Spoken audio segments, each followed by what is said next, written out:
नमस्कार दोस्तों, welcome to affairs तक।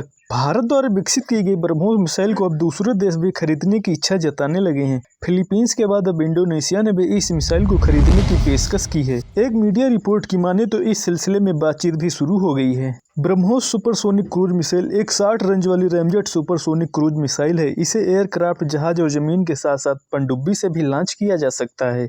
इसकी स्पीड 2.8 मैक यानी कि 3000 किलोमीटर से भी ज्यादा है। भारत को ब्रह्मोस मिसाइल के एक्सपोर्ट का एक नया ऑर्डर मिल गया है। फिलीपींस के बाद अब इंडोनेशिया ने भी मिसाइल को खरीदने की इच्छा जताई है। इंडोनेशिया ने इस साल के अंत तक इस मिसाइल के एंटी-शिप वेरिएंट को खरीदने की पेशकश की है। सूत्रों की माने तो ये डील पहले ही साइन की जा सकती थी, लेकिन इंडोनेशिया के आंतरिक मसलों की वजह से इस डील को इस साल के अंत में साइन किया जाएगा। इंडोनेशिया एशिया का दूसरा देश होगा जो इस मिसाइल को खरीद रहा है। दोस्तों, साल 2018 में ही पहली बार इंडोनेशिया और दूसरे देशों ने इस मिसाइल को खरीदने की इच्छा जताई थी। इंडोनेशिया और फिलीपींस दोनों ही आसियान के सदस्य हैं। ब्रह्मोस के अलावा आकाश मिसाइल सिस्टम को भी खरीदने के लिए एशियाई देश उतावले दिख रहे हैं। भारत ने इस साल लगभग $375 मिलियन के साथ फिलीपींस को ब्रह्मोस मिसाइल की डील की है। ब्रह्मोस मिसाइल का जो वर्जन इंडोनेशिया खरीदने जा रहा है, दरअसल उसे किसी भी वारशिप में फिट करके फायर किया जा सकता है। BrahMos arrow space joint venture की भारत और रूस की टीमें पहले ही इंडोनेशिया का दौरा कर चुकी हैं। इन टीमों ने वहां के एक शिपयार्ड पर जाकर मिसाइल को फिट करने की संभावनाओं के बारे में अध्ययन किया था। ब्रह्मोस मिसाइल एक 60 रेंज वाली रैमजेट सुपरसोनिक क्रूज मिसाइल है, जिसे जमीन, हवा, पानी कहीं से भी फायर किया जा सकता है। $300 मिलियन की लागत से तैयार इस मिसाइल की खरीद के लिए मलेशिया ने भी हाथ बढ़ाया है। इसकी रेंज 290 किलोमीटर से 350 किलोमीटर तक बताई जा रही है।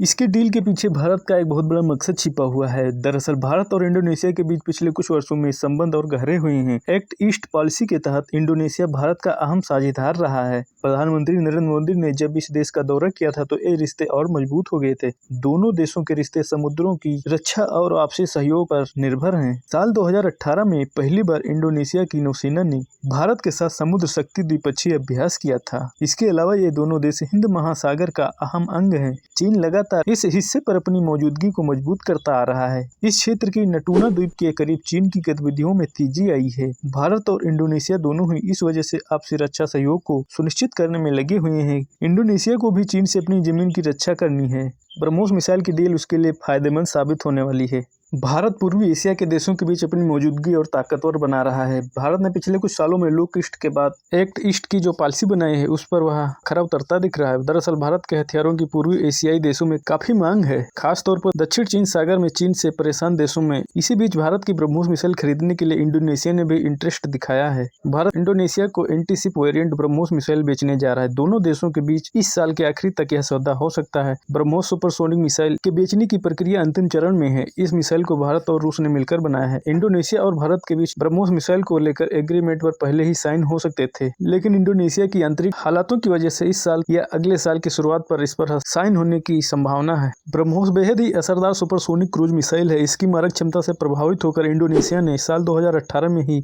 इसे खरीदने की इच्छा जताई थी, लेकिन जनवरी 2018 में नई दिल्ली में आसियान भारत कमरोटी समिट आयोजित की गई थी। तब आसियान देशों ने भारत से ब्रह्मोस और आकाश मिसाइल खरीदने की मंशा जताई थी। ब्रह्मोस कम दूरी की रैमजेट सुपरसोनिक क्रूज मिसाइल है। इसकी खासियत यह है कि इसे जंगी जहाज, फाइटर एयरक्राफ्ट, जहाज, जमीन और पनडुब्बियों से आसानी से लॉन्च किया जा सकता है। यह मिसाइल 2.8 मैक की रफ्तार से हमला कर सकती है, जो आवाज की गति से भी 3 गुना ज्यादा है। ब्रह्मोस को $30 करोड़ की लागत से तैयार किया गया है। इंडोनेशिया के अलावा मलेशिया, सिंगापुर, थाईलैंड और वियतनाम भी इसे खरीदने की इच्छा जता चुके हैं।